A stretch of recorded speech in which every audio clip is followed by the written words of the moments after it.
Police কিংবা সেনাবাহিনীর কথায় আমরা রাস্তা থেকে সরে যাব না। রাজধানী মহাখালী এলাকায় রেল লাইন থেকে নিজেদের অবস্থান সরিয়ে নেবেন না বলে জানিয়েছেন ব্যাটারি চালিত রিকশা চালকরা। তারা বলেছেন, আমাদের দাবি না মানা পর্যন্ত আমরা রাস্তা ছেড়ে যাব না।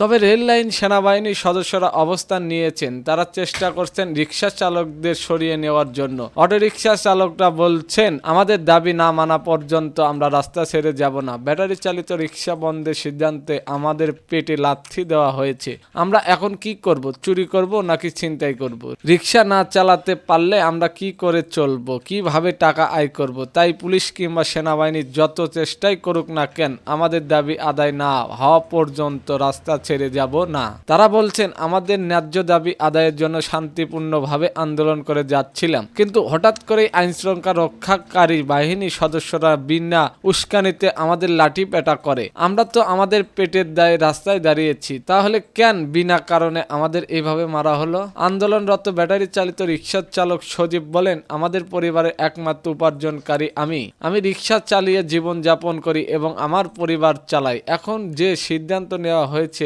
এতে করে আমার পেটে লাথি মারা হয়েছে, তাহলে আমি এখন কি করব? আমার সংসার কিভাবে চালাবো? মহাখালী এলাকায় সরজমিনে দেখা গেছে, মহাখালী আমনতলীয় থেকে 7 রাস্তা পর্যন্ত যান চলাচল সম্পূর্ণ বন্ধ রয়েছে। মহাখালী থেকে বনানী গ্রামীয় রাস্তা ও যান চলাচল বন্ধ রয়েছে। বিভিন্ন কাজে বের হওয়ার মানুষ এই আন্দোলনের কারণে অতিষ্ঠ হয়ে উঠেছে। যান চলাচল না থাকার বাধ্য হয়ে হেঁটেই গন্তব্যে যাচ্ছেন তারা। বর্তমানে সেনাবাহিনীর সদস্যরা মহাখালী রেল লাইনে অবস্থান নিয়েছে। তাদের একটু সামনেই আন্দোলনরত ব্যাটারি চালিত রিকশা চালকরা অবস্থান নিয়েছেন। এতক্ষণ আমাদের সাথে থাকার জন্য ধন্যবাদ।